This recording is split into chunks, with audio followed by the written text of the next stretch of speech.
Fala pessoal, questão número 3 da seção 1.1 do Anton, ela é muito parecida com as questões anteriores e ela vai deixar um pouco mais claro, caso ainda não tenha ficado claro para vocês, os conceitos de limites laterais e bilaterais. Vamos lá então? A letra A, ele pede o limite de f de x quando o x tende a 3. E esse sinal de menos significa que é pelo lado esquerdo do gráfico. Então vamos lá, o menos 3 está aqui. Então a gente está lá no menos infinito, a gente vem se aproximando cada vez mais, né, de x igual a 3. E bem pertinho do x igual a 3, a gente nota que até porque uma reta, né, todos os valores de x vão ter o mesmo y, né, que é menos 1. Esse menos 2 está errado, ele está aqui, mas na verdade ele é aqui em cima. Cada tracinho desse é uma unidade. Então aqui é menos 1, que é o primeiro tracinho para baixo, né? Então a gente diz que quando x tende a 3 pelo lado esquerdo, o valor de f de x tende a menos 1. Então a gente diz que esse limite ele tem um valor de menos 1. A letra B é bem semelhante, só que pelo lado direito, a gente pode ver por esse sinal de mais. Então a gente está lá no mais infinito, vem se aproximando cada vez mais de 3, quando está bem pertinho de 3, né, a gente nota que o valor de y, df de x, nesse caso é 3.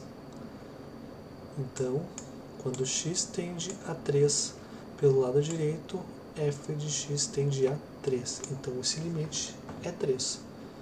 Nota que, diferente das questões anteriores, né, os limites laterais eles são diferentes. E se eles são diferentes, a gente não tem como definir o limite bilateral.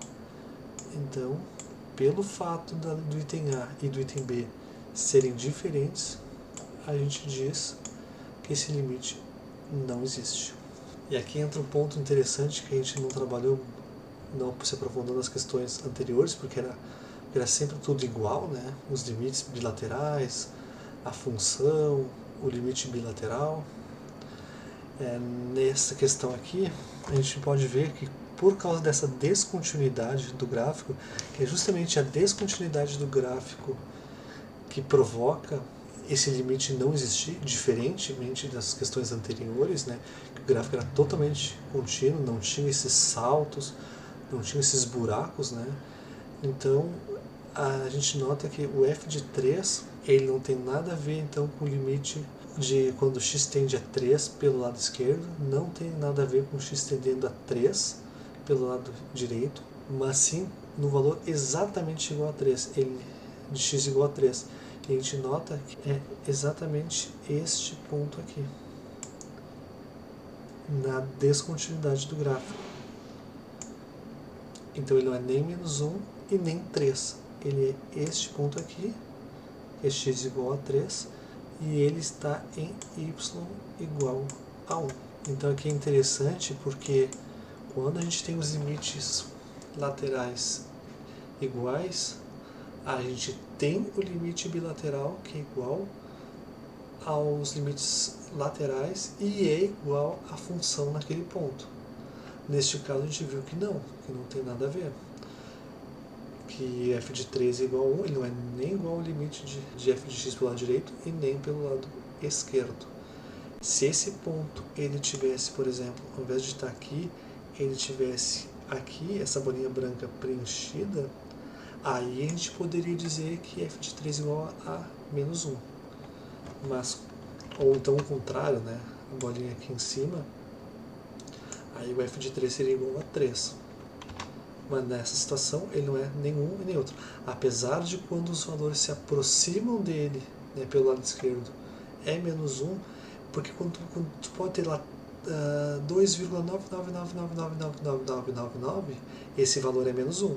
Mas quando ele é exatamente 3, o valor é 1. Do mesmo modo aqui em cima, o valor pode ser 3,00000000001, o valor é 3. Agora, quando chega exatamente 3, ele é 1, ele não é 3 mais. Então, é isso, gente. Espero que tenha ficado claro esses conceitos iniciais sobre limites. Espero ter ajudado, espero que tenha aproveitado e até a próxima aula. Tchau!